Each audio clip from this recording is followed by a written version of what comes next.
First वाले को अब जरा एक्सप्लेन करके लिखेंगे।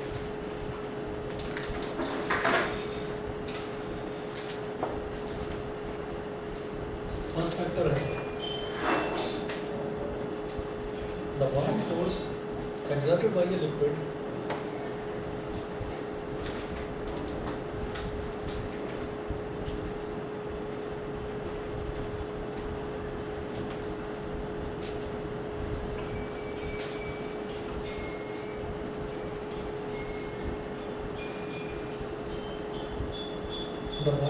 exerted by a liquid depends on the volume of the solid object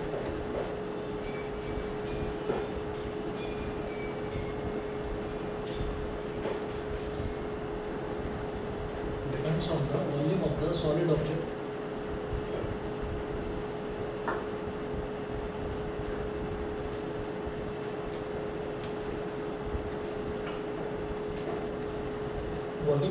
object immersed in the liquid.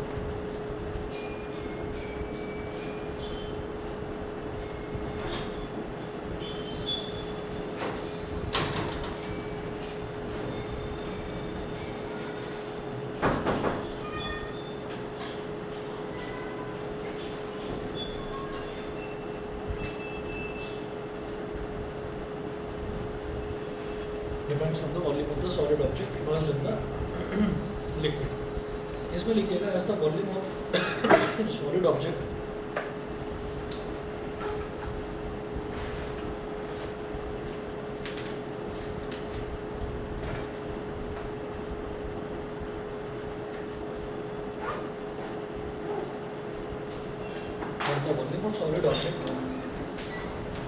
immersed inside the liquid increases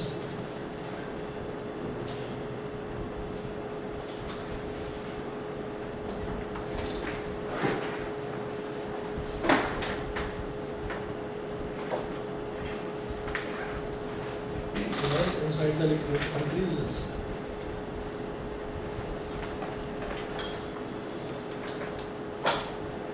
The upward buoyant force also increases.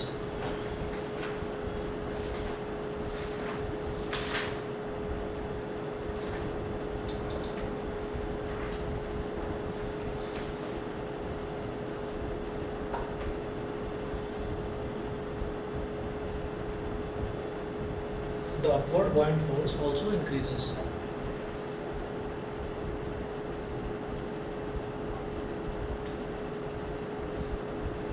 The upward buoyant force also increases. ऐसे ही second लिखिएगा, second factor जो है, second factor में क्या है?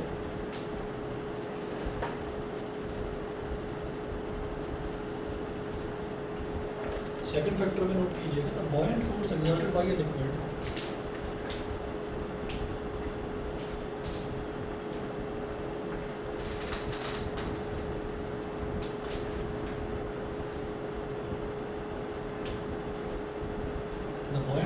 exerted by a liquid the buoyant force exerted by a liquid depends on the density of the liquid depends on the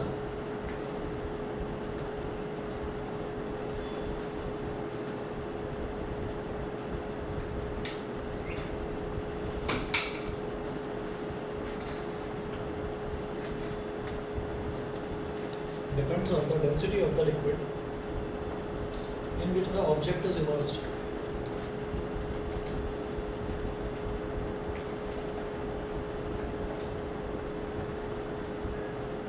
In which the object is immersed.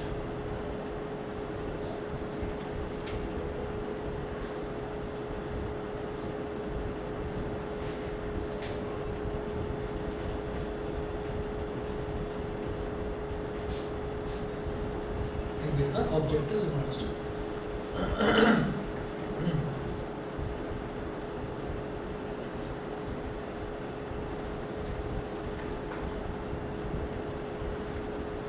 ठीक है, इसमें लिखिएगा as the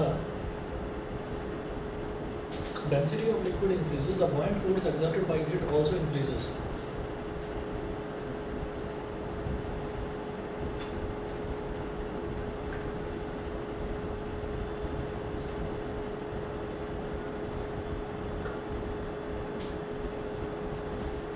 as the density of liquid increases, the buoyant force exerted by it also increases.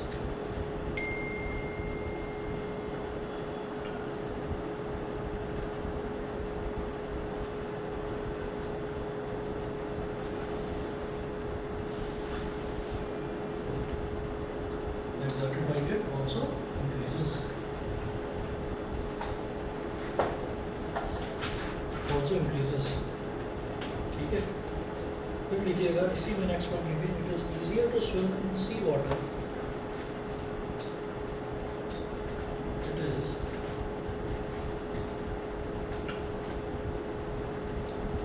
easier to swim in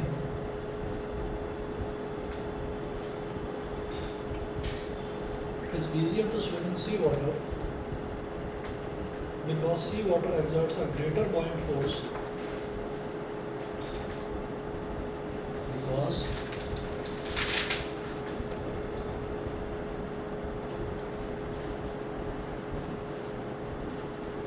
because sea water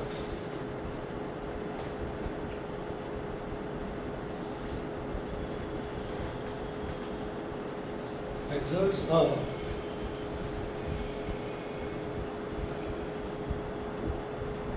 greater buoyant force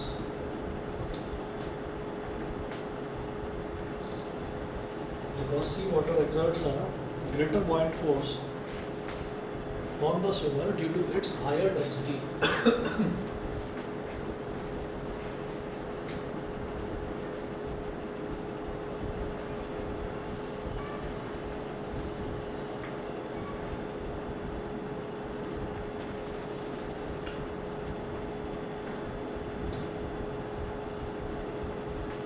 due to its higher density. तो इसमें देखिएगा क्या है कि हमने ना दो factors देखे, जिन दो फैक्टर्स पर बॉयंट फोर्स जो है वो डिपेंड करता है। बॉयंट फोर्स का मतलब क्या है कि हमने किसी भी ऑब्जेक्ट को अगर लिक्विड के अंदर डुबाया तो लिक्विड जो नीचे से उस पर ऊपर की तरफ एक फोर्स लगाता है, that force is called buoyant force. तो दो फैक्टर्स हैं, दो पॉइंट्स हैं जिन पर वो डिपेंड करता है। पहला, the buoyant force exerted by a liquid depends on the volume of the solid object immersed in the liquid. तो जिस भी सॉलिड को आप उसके अंदर डुबा रहे हैं उसका वॉल्यूम कितना है उस पर डिपेंड करता है। वॉल्यूम आप बढ़ाते चले जाओ, आप वॉल्यूम बढ़ाते चले जाइए तो जो बॉयंट फोर्स है, बॉयंट फोर्स भी उतनी ही बढ़ती चली जाएगी। वॉल्यूम बढ़ाने का मतलब क्या है, आप ऑब्जेक्ट का साइज बढ़ाते जाओ बढ़ाते जाओ बढ़ाते जाओ तो उसी प्रोपोर्शन में जो बॉयंट फोर्स है वो बॉयंट फोर्स भी बढ़ती चली जाएगी, पहली चीज़। दूसरा, the buoyant force exerted by a liquid depends on the density of the liquid in which the object is immersed. तो जिस लिक्विड में हम उस ऑब्जेक्ट को इमर्स कर रहे हैं यानी कि डुबा रहे हैं, उस लिक्विड की डेंसिटी कितनी ज़्यादा है उस पर डिपेंड करता है। अगर डेंसिटी ज़्यादा है तो बॉयंट फोर्स ज़्यादा लगेगी, और अगर लिक्विड की डेंसिटी कम है तो बॉयंट फोर्स कम लगेगी। लिक्विड की डेंसिटी कम है तो जो ऑब्जेक्ट है, ऑब्जेक्ट उसके अंदर डूबने की टेंडेंसी रखेगा, डूब सकता है। ठीक है, तो इसीलिए it is easier to swim in sea water because sea water exerts a greater buoyant force on the swimmer due to its higher density. ज़्यादा डेंसिटी की वजह से जो सी वाटर है वो स्विमर पर ज़्यादा अच्छा बॉयंट फोर्स लगाता है, ज़्यादा बॉयंट फोर्स लगाता है। समझ गए? बताओ भाई, क्लियर है इतना? ऑनलाइन वाले बताएं भाई। सूर्यांश क्लियर है? Yes sir. ठीक है, तो दो चीज़ें हो गई। दोनों ही चीज़ें क्या हैं, एक तो वॉल्यूम, वॉल्यूम किसका, पानी का नहीं, वॉल्यूम पानी का नहीं या किसी भी लिक्विड का नहीं, वॉल्यूम ऑब्जेक्ट का। ऑब्जेक्ट का वॉल्यूम ज़्यादा है तो बॉयंट फोर्स ज़्यादा लगेगा। ठीक है, दूसरा, जिस पानी में, जिस लिक्विड में हम उसको डुबा रहे हैं उस लिक्विड का अगर डेंसिटी ज़्यादा है तो भी बॉयंट फोर्स ज़्यादा लगेगा। ठीक है, तो दोनों ही चीज़ें डायरेक्टली प्रोपोर्शनल हैं। ऑब्जेक्ट का वॉल्यूम ज़्यादा तो बॉयंट फोर्स भी ज़्यादा, जो लिक्विड है, लिक्विड की अगर डेंसिटी ज़्यादा तो बॉयंट फोर्स भी ज़्यादा। ठीक है, तो दोनों ही डायरेक्टली प्रोपोर्शनल। डायरेक्टली प्रोपोर्शनल समझते हैं ना कि वॉल्यूम ज़्यादा है अगर ऑब्जेक्ट का तो बॉयंट फोर्स भी बढ़ जाएगा। ठीक है, इसी तरीके से अगर लिक्विड का डेंसिटी बढ़ जाएगी तो भी बॉयंट फोर्स बढ़ जाएगा। तो ये हमारा होता है डायरेक्ट प्रोपोर्शन। चलिए जी, इसके बाद आगे चलते हैं। अगला टॉपिक नोट करेंगे आप, Archimedes principle. Archimedes principle,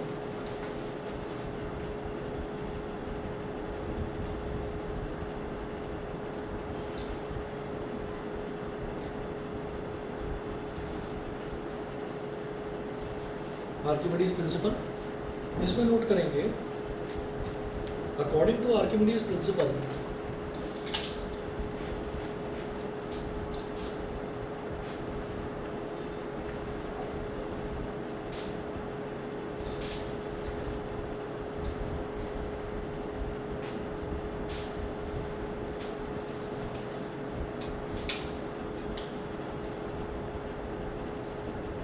according to Archimedes' principle, when an object is wholly or partially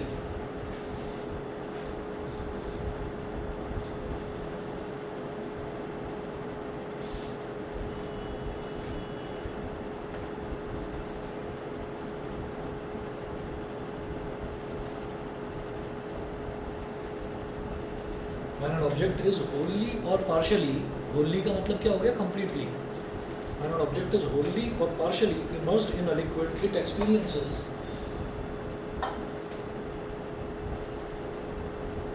immersed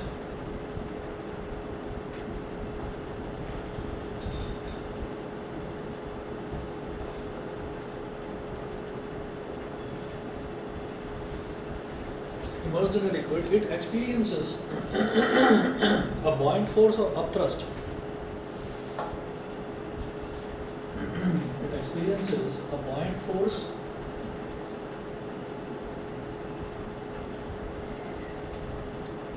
or upthrust. It experiences a buoyant force or upthrust which is equal to the weight of liquid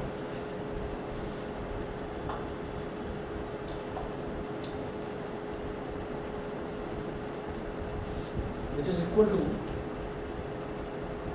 the weight of liquid displaced by the object, which is equal to the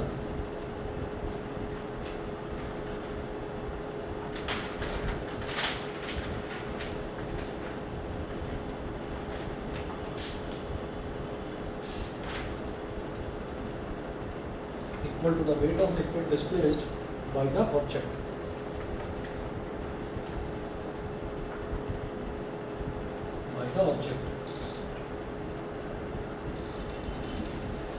अब समझिएगा ये क्या चीज़ है। Archimedes principal ये कहता है कि अगर मान लीजिए हमारे पास एक ऐसे बड़ा सा कंटेनर रखा हुआ है, ठीक है, और इस कंटेनर के अंदर एक और कंटेनर रखा हुआ है, और ये जो कंटेनर है, जो ये रखा हुआ है कंटेनर, इसमें बिल्कुल ऊपर तक, टॉप तक आपने कोई भी लिक्विड भर रखा है, मान लीजिए पानी भर रखा है आपने इसमें,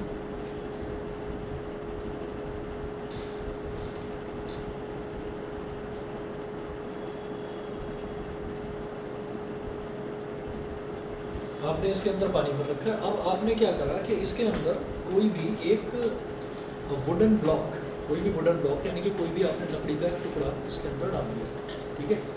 तो लकड़ी का टुकड़ा क्योंकि सॉलिड है और पूरी तरीके से उसके जो पार्टिकल्स हैं वो क्लोजली पैक्ड है। सॉलिड के पार्टिकल्स क्या होते हैं? क्लोजली पैक्ड होते हैं। तो क्योंकि वो सॉलिड है, तो सॉलिड जैसे ही हम इसके अंदर डालेंगे तो क्या होता है, हम जानते हैं कि पानी क्योंकि ऊपर तक भरा हुआ है तो कुछ पानी बाहर निकल जाएगा, ठीक है। तो मैंने क्या करा, मैंने एक बड़ा सा ये लकड़ी का टुकड़ा इसके अंदर डाल दिया,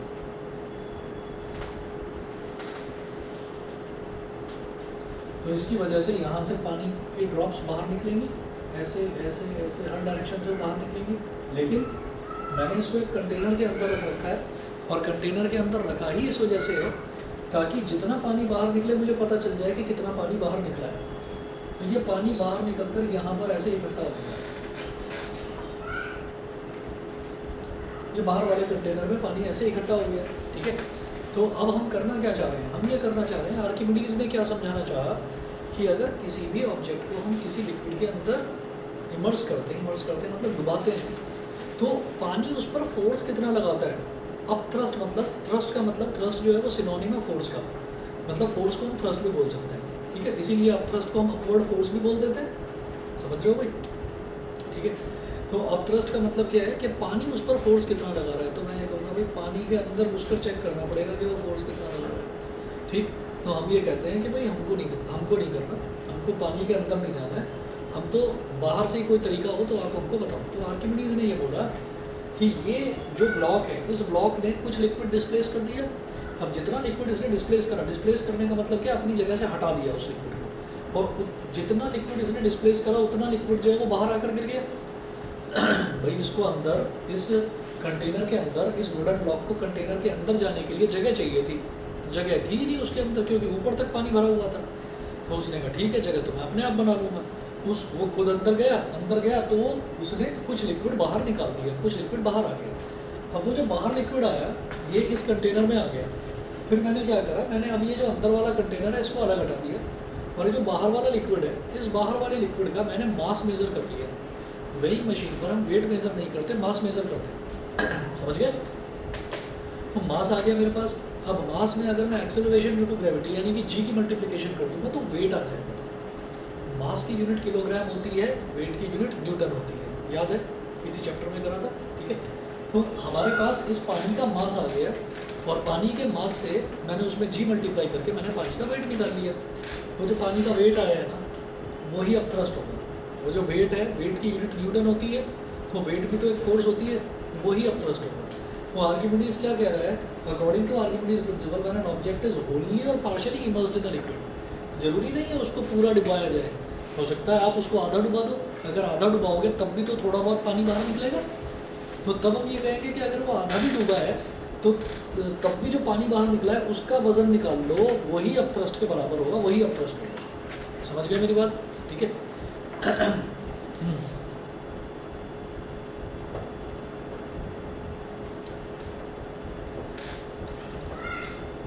अच्छा, आपका सवाल ये है, एक क्वेश्चन है बड़ा अच्छा है। If the object is very light and does not displace water then is the buoyant force equal to 0? बताओ, अगर ऑब्जेक्ट इतना हल्का है कि वो पानी को डिस्प्लेस ही नहीं कर रहा है, जरा सा भी डिस्प्लेस नहीं कर रहा है, मतलब पूरी तरीके से ऊपर फ्लोट कर रहा है, ठीक है, तो क्या पॉइंट फोर्स 0 होगा? पॉइंट फोर्स 0 होगा उस केस में। ठीक है, क्योंकि वो लिक्विड क्या है, वो उस लिक्विड का वो जरा सा भी पानी, एक बूंद भी पानी डिस्प्लेस नहीं कर रहा है। तो वो डिस्प्लेस नहीं कर रहा है तो हम ये कह देंगे कि भाई अब थ्रस्ट फिर तो 0 ही है। और ऐसा कंडीशन कहाँ पर होता है? ऐसा सिर्फ और सिर्फ आइडियल कंडीशन में होता है। तो प्रैक्टिकली ये कंडीशन पॉसिबल नहीं है। तो सूर्यांश, प्रैक्टिकली ये चीज़ पॉसिबल ही नहीं है कि कोई ऑब्जेक्ट इतना हल्का हो कि वो जरा सा भी पानी डिस्प्लेस ना करे। समझ गए? अगर बिल्कुल ऊपर तक भरा हुआ है, बिल्कुल कि जरा सा आपने तिनका भी डाला तो पानी बाहर निकल जाएगा, तो आप उसमें कागज़ की नाव बनाकर भी डालोगे ना, तो उसका भी कुछ वज़न होता है। ठीक है, तो जब वो वज़न उसमें डूबेगा तो थोड़ी सी कागज़ की नाव भी हल्की सी डूबेगी, मामूली सी, तो वो चाहे एक बूंद पानी निकाले बाहर, लेकिन वो एक बूंद पानी निकलेगा जरूर बाहर। तो प्रैक्टिकल कंडीशंस में ऐसा नहीं होता कि पानी बाहर निकले ही ना, मतलब वो पानी डिस्प्लेस हो ही ना। समझ गए? बताओ, क्लियर है? लेकिन आइडियल कंडीशन में बिल्कुल ऐसा ही है कि अगर उसने डिस्प्लेस कुछ करा ही नहीं, उसने कुछ भी डिस्प्लेस नहीं करा, तो भाई अब थ्रस्ट 0, अब थ्रस्ट लगेगा ही नहीं उसमें। ठीक है, उस अब थ्रस्ट 0 का मतलब ये नहीं है, कि वो चीज़ जो है वो आपकी पानी के ऊपर फ्लोट करती रहेगी। अब थ्रस्ट 0 का मतलब ये है कि वो पानी के अंदर डूब जाएगी।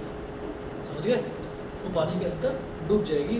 तो ऐसा जनरली कहाँ पर होता है, ये जो प्रैक्टिकल जो आइडियल ये कंडीशन है, ऐसा जनरली कहाँ पर होता है कि कोई ऐसा ऑब्जेक्ट हो, इतना लाइट हो, तो वो जो लाइटर ऑब्जेक्ट है उसका बिल्कुल ना के बराबर वज़न हो। तो जब वो ना के बराबर वज़न होगा तो उसका साइज़ भी बहुत कम होगा, और जब उसका साइज़ बहुत कम होगा तो वो डूब जाएगा। तो हम ये कहेंगे भाई, वो थर्स्टी क्रो वाली कहानी तो हम सबने पढ़ी है, उसमें भी वो पत्थर डालता है, तो पतला सा या हल्का सा पत्थर भी डालेगा तब भी पानी तो बाहर निकलेगा। ठीक है, तो क्या है कि वो पत्थर जो है वो पानी में सॉल्युबल नहीं है। ठीक है, तो हमने ये कहा कि कोई इतना हल्का ऑब्जेक्ट कि वो पानी में डूब जाए और मतलब उस पर किसी भी तरीके की कोई अपथ्रस्ट ना लगे। तो जब अपथ्रस्ट लगी नहीं रही है, कोई अपथ्रस्ट ही नहीं लगी, तो वो डूब जाएगा। अब जब वो डूबा तो डूबने के बाद वो गया कहाँ? वो इनविजिबल हो जाएगा, दिखाई नहीं देगा। पहली चीज़ तो ये है कि साइज़ बहुत कम है। दूसरी चीज़ ये है कि मास ना के बराबर है। तो क्या होगा, वाटर जो है या कोई भी लिक्विड है, उसके बीच में भी जो इंटरमोलिकुलर स्पेसेस होते हैं, तो वो किसी ना किसी इंटरमोलिकुलर स्पेस में जाकर फिक्स होते हैं। समझ गए? क्लियर है? सर, लेकिन एक डाउट था कि हमने ऐसे कैसे कह दिया कि जो वाटर डिस्प्लेस हुआ उसका मास और फिर एक्सेलरेशन ड्यू टू ग्रेविटी जो स्मॉल जी है उसको मल्टीप्लाई कर दो तो उसका आ जाएगा कि वो कितना फोर्स लगा रहा है। सब वो वेट तो हो गया कि वो कितना फोर्स लगा रहा है ग्राउंड पे जो ग्रेविटी से। तो सर हम ये कैसे कह सकते हैं कि वो उतना बायंट फोर्स लगा रहा है उस object? Newton's third law of motion. Action कहाँ लगा? नीचे की तरफ, तो रिएक्शन कहाँ लगेगा? ऊपर की तरफ। और अब एक्शन हो कहाँ पड़ रहा है? पानी के अंदर, तो पानी ही तो लगाएगा रिएक्शन में। समझ गए? अगर फॉर एग्जांपल कि मैं मान लीजिए किसी ऑब्जेक्ट को मैं पुश करने लगूँ, तो वो ऑब्जेक्ट ही तो मेरे ऊपर रिएक्शन फोर्स लगाएगा। तो अब ये जो वुडन ब्लॉक है ये कहाँ जा रहा है, पानी के अंदर, तो पानी ही तो लगाएगा उस पर इक्वल एंड अपोजिट फोर्स। तो वो न्यूटन का थर्ड लॉ ऑफ मोशन है, उसका फ़ायदा उठाया आर्किमिडीज ने, अपने नाम से पब्लिश कर दिया मेरा लॉ, आर्किमिडीज प्रिंसिपल। समझ गए? तो बहुत अच्छी चीज़ है, बहुत अच्छा चीज़ पूछी है कि भाई जो वुडन ब्लॉक है, वुडन ब्लॉक की वजह से हम कितना पानी डिस्प्लेस हुआ, तो पानी का मास आ गया, और पानी के मास को हमने जी से मल्टीप्लाई कर दिया, तो पानी का वेट आ गया। तो भाई पानी का वेट आया है, तो आप उसको अपथ्रस्ट कैसे बोल सकते हो? वो पानी का वेट जो है वो कहाँ लग रहा है, नीचे की तरफ लग रहा है, तो अपथ्रस्ट जो है वो ऊपर की तरफ लगेगा उसको बैलेंस करने के लिए। न्यूटन का third law of motion, for every action there is an equal and opposite reaction. समझ गए? ठीक है, चलिए जी मैं आगे बढ़ता हूँ। तो यहाँ पर इसको मैथमेटिकली कैसे लिखा, अच्छा वही इन्होंने बोला है कि when an object is wholly or partially immersed in a liquid, it experiences a buoyant force or upthrust which is equal to the weight of liquid displaced by the object। तो liquid कितना उसने displace करा है उसके wait के बराबर होता है वो ऑब्जेक्ट। ठीक है, चलिए जी अब आप इसको मैथमेटिकली लिखिए। एक क्वेश्चन नोट करेंगे, ये मैं मिटा रहा हूँ इधर से।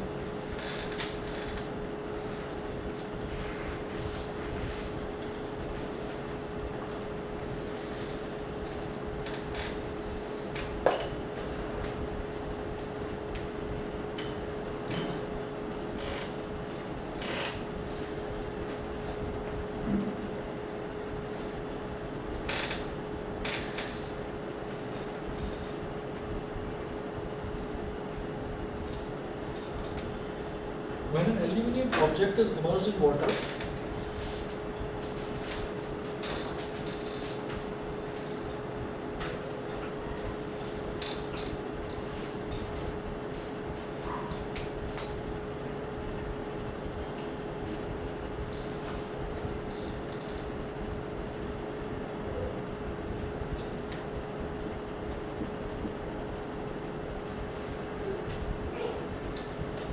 when an aluminium object is immersed in water, it displaces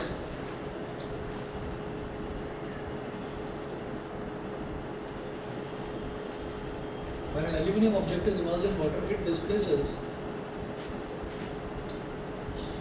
5 kilogram of water. Full stop. How much is the buoyant force acting on the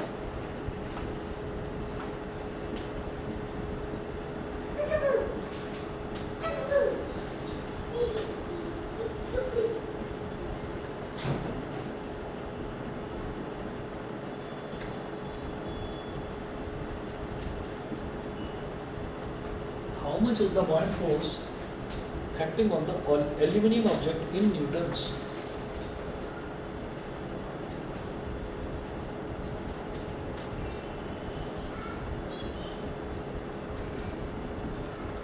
aluminium object in Newton's. और अगर ये ना भी बोलते कि इन न्यूटन्स तो भी मैं अब थ्रस्ट है यानी कि अपवर्ड फोर्स है वो न्यूटन में ही निकलती है, तो मैं न्यूटन में ही निकालता। और इन्होंने बोला है कि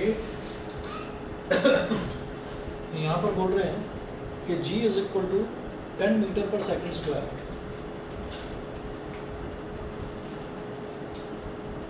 एक्सेलरेशन ड्यू टू ग्रेविटी की वैल्यू आप ले लीजिए 10 मीटर पर सेकेंड स्क्वायर। ठीक है, तो ज़रा देखिएगा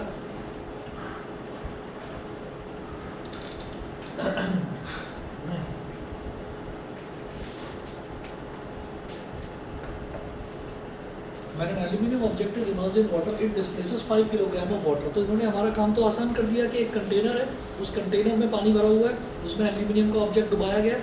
तो जब डुबाया तो उसने 5 किलो वाटर डिस्प्लेस कर दिया, मतलब हटा दिया, उस कंटेनर में से निकाल दिया बाहर। 5 किलो वाटर है यानी कि मास दे रखा है, जी की वैल्यू 10 दे रखी है, तो फोर्स कितना हो गया यहाँ लिखे सीधा सीधा, upthrust is equal to weight of water displaced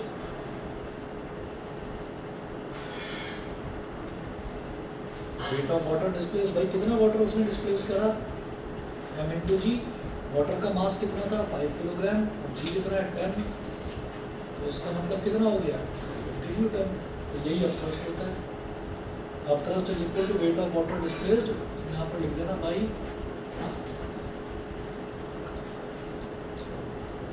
Archimedes principal.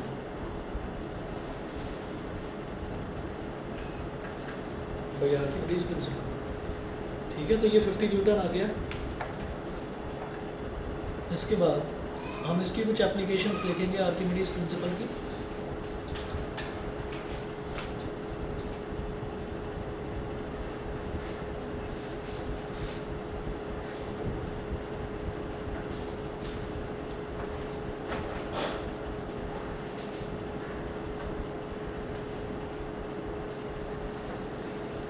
लिखिएगा applications of Archimedes principal.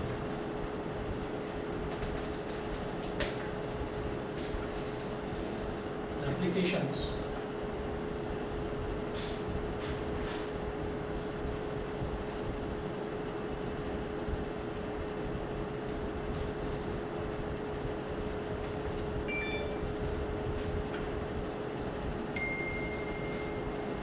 Applications of Archimedes principal, यहाँ पर नोट करेंगे आप।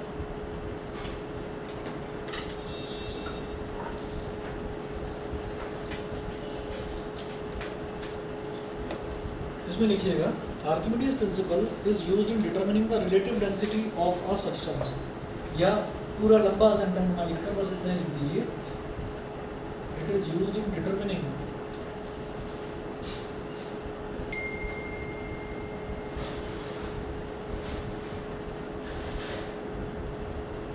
the relative density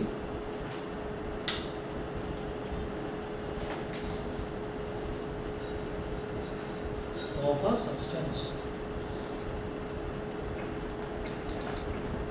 It is used in determining the relative density of a substance.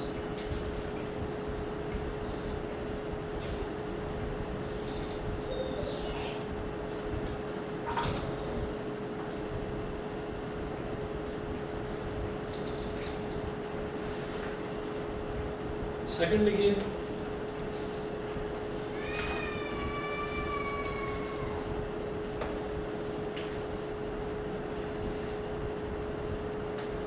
used in making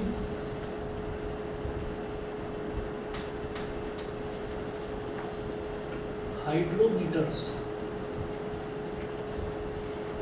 Archimedes principle का use होता है hydrometer बनाने में। हाइड्रोमीटर क्या है बताऊंगा। Third, used in making lactometers,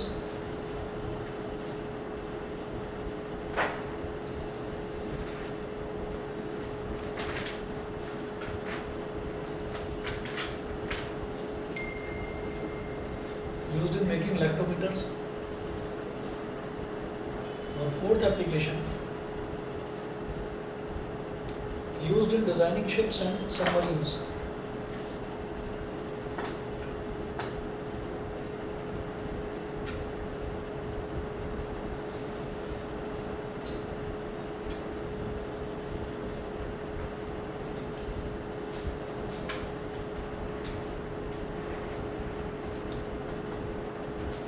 used in designing ships and submarines।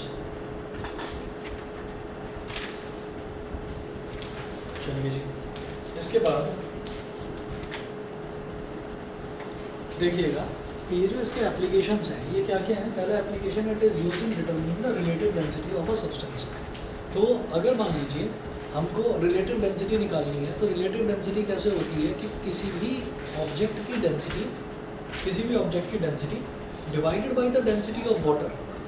किसी भी ऑब्जेक्ट की डेंसिटी को पानी की डेंसिटी से डिवाइड कर दो, और पानी की डेंसिटी स्टैंडर्ड होती है 1 किलोग्राम पर मीटर क्यूब। ये होती है, मैं आगे डेंसिटी वाला टॉपिक कराऊंगा, उसमें मैं आपको डिटेल में करवाऊंगा ये चीज़। रिलेटिव डेंसिटी निकाली जाती है आर्किमिडीज प्रिंसिपल यूज़ करके, फॉर्मूला है उसका, उसमें अपथ्रस्ट की मुझे ज़रूरत पड़ती है।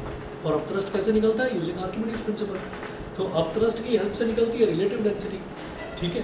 तो हम ये कहेंगे कि इसका मतलब आर्किमिडीज प्रिंसिपल से अपथ्रस्ट निकला, और upthrust is used in determining relative density. तो इनडायरेक्टली मैं बोल सकता हूँ कि आर्किमिडीज प्रिंसिपल से रिलेटिव डेंसिटी निकाली जा सकती है, ठीक है। दूसरा है यूज्ड इन मेकिंग हाइड्रोमीटर्स। हाइड्रोमीटर्स कौन से होते हैं? पानी की प्योरिटी चेक करने वाली डिवाइस होती है छोटी सी, उसको हाइड्रोमीटर बोलते हैं, ठीक है। तो जब भी कभी आपने देखा होगा कि घर में कभी कोई वाटर फिल्टर वाला या किसी ने घर में जैसे आर लगा रखा हो, तो आर का जो चेक करने वाला जो बंदा आता है, तो उसके पास में एक छोटी सी डिवाइस होती है, पहले वो चेक करता है कि पानी की क्वालिटी कैसी है। तो पानी की क्वालिटी यानी कि पानी की प्योरिटी, उसको चेक करने की डिवाइस होती है हाइड्रोमीटर। दूसरा है लैक्टोमीटर। लैक्टोमीटर मिल्क की प्योरिटी चेक करने की डिवाइस होती है लैक्टोमीटर। तो वो लैक्टोमीटर बनाने में भी आर्किमिडीज प्रिंसिपल का यूज़ होता है। और फोर्थ है, it is used in designing ships and submarines. तो शिप्स और सबमरीन समझते हैं जो पानी के अंदर चलता है, ठीक है। तो उसमें बहुत ज़रूरी है ये पता लगाना, शिप डिज़ाइन करने से पहले ये पता लगाना बहुत ज़रूरी होता है कि भाई जिस समंदर में हमको इसको शिप को चलाना है, वहाँ पर उसके पानी की डेंसिटी कितनी है, वहाँ पर अपथ्रस्ट कितना लगेगा। तो क्योंकि वो चेक करना बहुत ज़रूरी है। पता चला आपने उसको ढंग से चेक नहीं करा तो शिप ही डूब गया, ठीक है ना। तो इस वजह से शिप और सबमरीन बनाते टाइम आर्किमिडीज प्रिंसिपल का यूज़ करा जाता है, ठीक है। इसके बाद नेक्स्ट टॉपिक आप लिखेंगे, व्हाई ऑब्जेक्ट्स फ्लोट और sink in a liquid. Question लिखेंगे,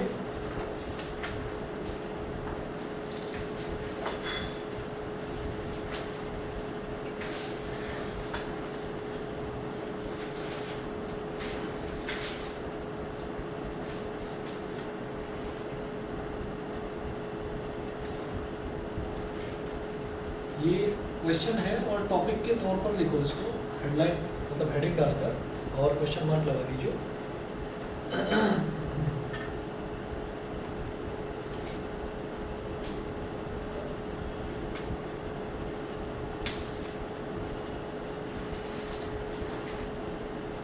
लिखिएगा,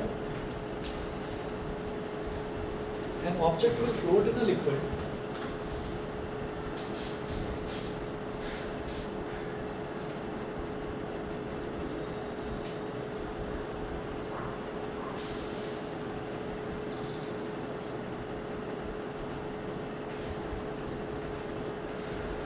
An object will float in a liquid if the upward buoyant force it receives, if the upward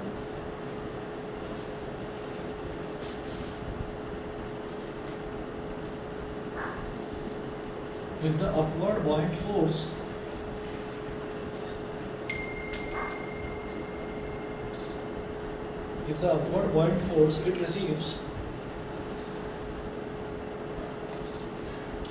if the upward buoyant force it receives from the liquid is great enough, it receives from the liquid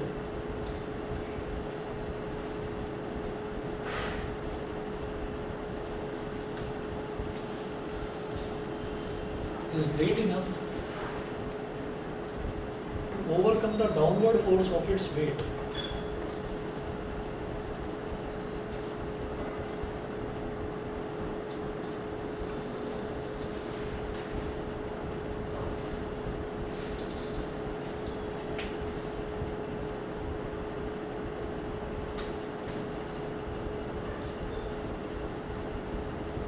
overcome the downward force of its weight. तो कोई भी object जो है वो किसी भी liquid में वो फ्लोट कब करेगा, जब उस पर नीचे लगने वाला जो अपथ्रस्ट है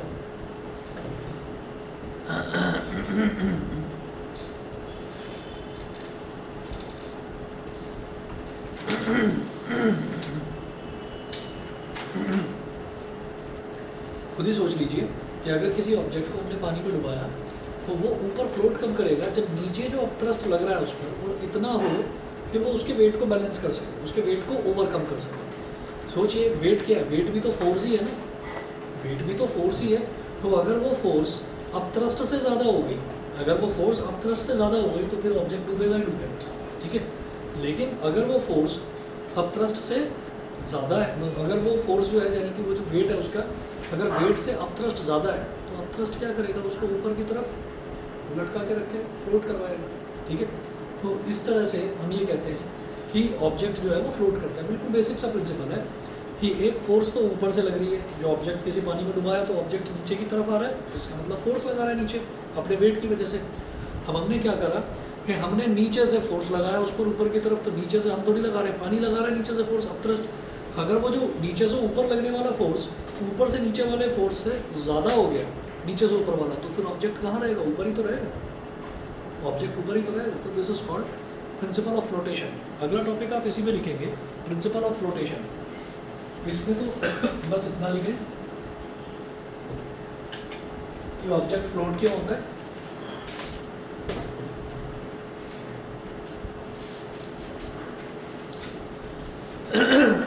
उसके बाद आप लिखें, यहीं पर लिखिएगा, and it sinks in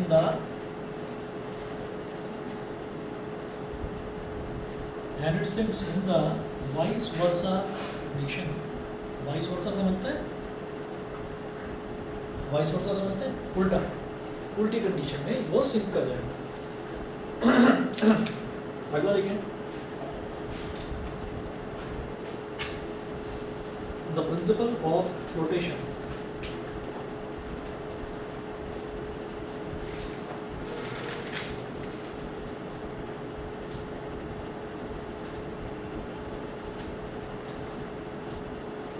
The principle of flotation.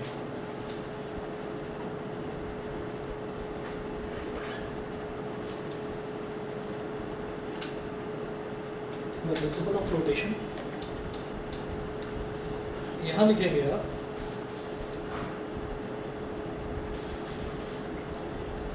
an object will float in a liquid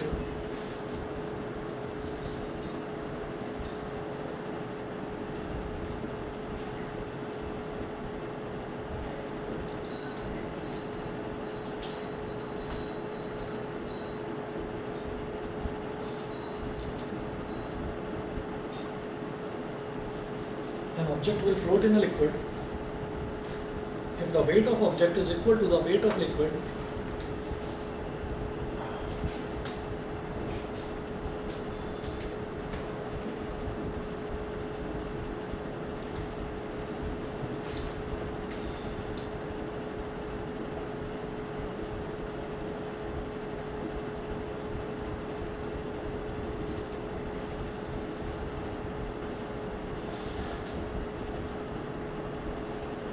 if the weight of object is equal to the weight of liquid displaced by it,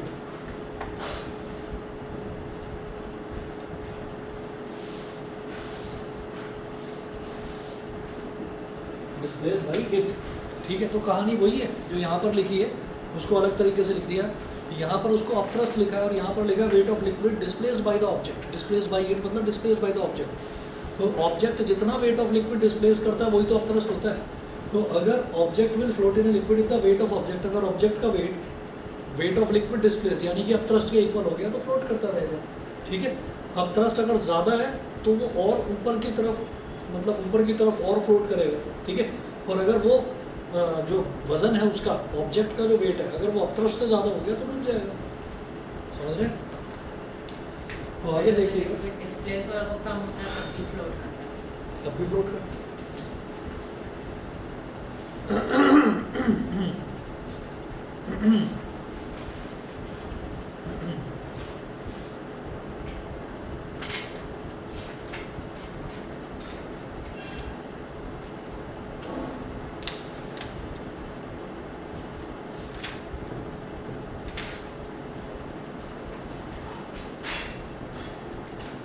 उसके बाद नेक्स्ट आप लिखेंगे the density of floating objects.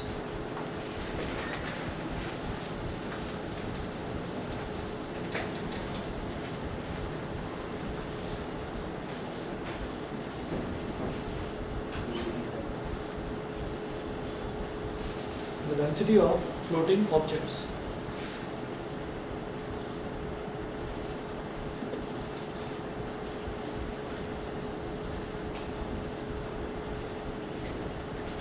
The density of floating objects, इसमें लिखिएगा, इसमें 3 points लिखेंगे। पहला लिखेंगे an object will float in a liquid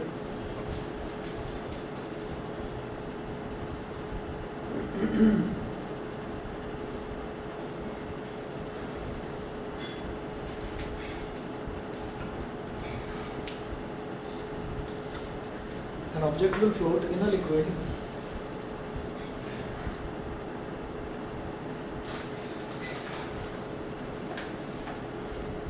if its density is less than that of the liquid.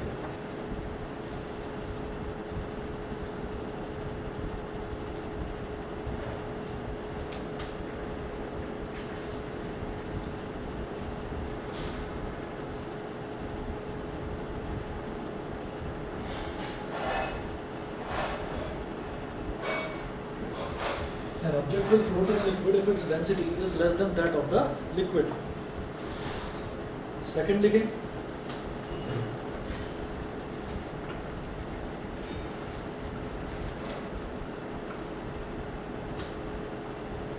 बल्कि यहाँ पर ना पहले एक डायग्राम बनाइए।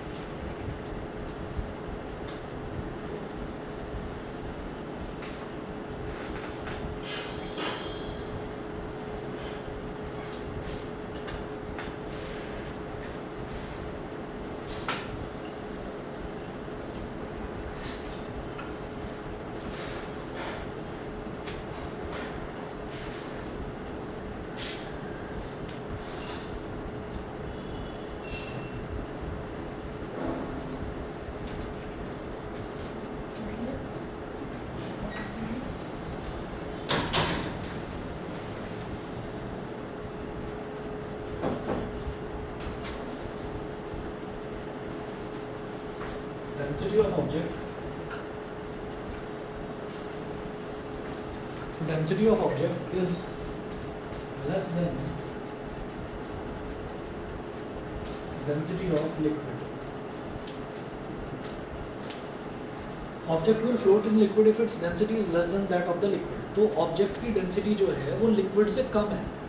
ऑब्जेक्ट की डेंसिटी लिक्विड से कम है, तो लिक्विड की डेंसिटी जब ज़्यादा होगी तो वो मतलब काफ़ी घना लिक्विड होगा, है ना। काफ़ी घना लिक्विड होगा तो वो ऊपर की तरफ उसको ऑब्जेक्ट को ऊपर की तरफ फ्लोट करवाने की टेंडेंसी रखेगा। तो ऑब्जेक्ट की डेंसिटी जब लिक्विड की डेंसिटी से कम होगी, ऑब्जेक्ट की डेंसिटी जब लिक्विड की डेंसिटी से कम होगी तो ऑब्जेक्ट आधा तो इसके अंदर डूब जाएगा और आधा बाहर रहेगा, ठीक है। आधा अंदर डूब जाएगा, आधा बाहर रहेगा। ऐसा किस केस में होता है? नाव के केस में, शिप के केस में। आपने देखा होगा कि शिप जो है वो आधा पानी के अंदर रहता है और आधा पानी के बाहर रहता है, समझ गए। दूसरा केस देखें। ऑब्जेक्ट की डेंसिटी ज़्यादा है तो लिक्विड से, ऑब्जेक्ट की डेंसिटी अगर लिक्विड से ज़्यादा है तो ऑब्जेक्ट डूब जाएगा, ठीक है। और अगर ऑब्जेक्ट का डेंसिटी ज़्यादा पर वेट कम है जितना उसने वाटर डिस्प्लेस किया तो क्या बिल्कुल, होगा? ऑब्जेक्ट का अगर वेट कम है और डेंसिटी ज़्यादा है तो फिर आप थ्रस्ट लगेगा, तो वो ऑब्जेक्ट फ्लोट करेगा या फ्लोट करेगा। फ्लोट करेगा भाई, दोनों चीज़ों का कॉम्बिनेशन देखा जा रहा है ना। तो तुम दोनों चीज़ों के कॉम्बिनेशन की बात कर रहे हो तो ये देखा जाएगा कि कौन सी चीज़ ज़्यादा लग रही है। अभी सिर्फ डेंसिटी की बात कर रहे हैं यहाँ पर, तो सिर्फ डेंसिटी वाला केस लेकर चल रहे हैं यहाँ पर। तो सेकंड हम ये करेंगे,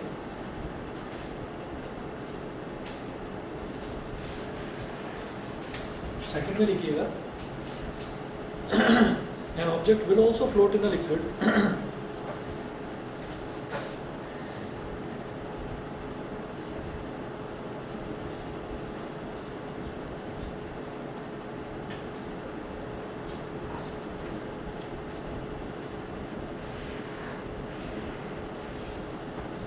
an object will also float in a liquid if its density is equal to that of the liquid.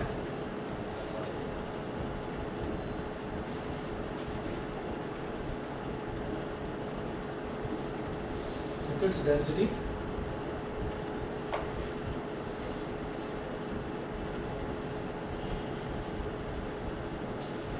is equal to that of the liquid.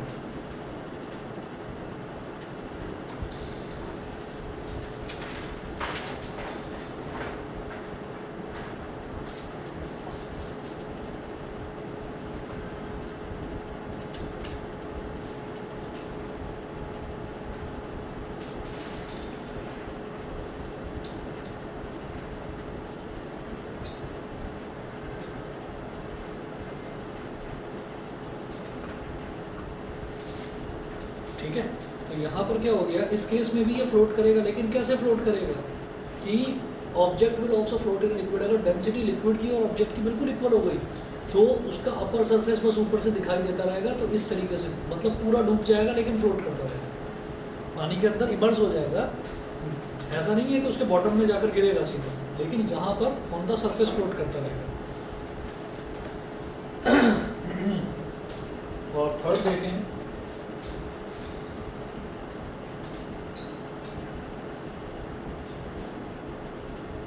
an object will sink in a liquid if its density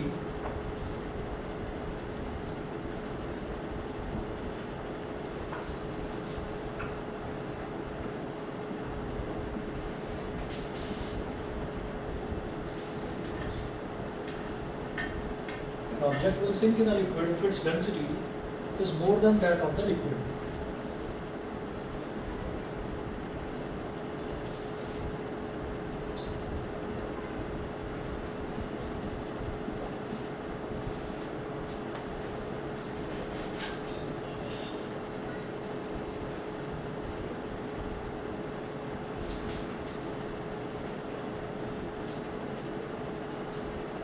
अगर उसकी density object की liquid से ज़्यादा है तो भाई फिर कोई नहीं बचा सकता, फिर तो डूब ही जाएगा। ठीक है, इतना कर लीजिए। हमारा इसमें डेंसिटी और रिलेटिव डेंसिटी ये 2 टॉपिक बचे हैं इस चैप्टर के, फिर चैप्टर खत्म है। और परसों आप लोगों का टेस्ट है टिश्यूज़ का। टिश्यूज़ के मैंने NCERT के क्वेश्चन आपको भेज दिए हैं, तो NCERT के उसमें इंडेक्स क्वेश्चन भी और बाहर के क्वेश्चन भी हैं, तो मैं कोई 1 या 2 क्वेश्चन जो है वो अलग से दूंगा, लेकिन ज़्यादातर क्वेश्चन जो है वो NCERT के लिए। ठीक है।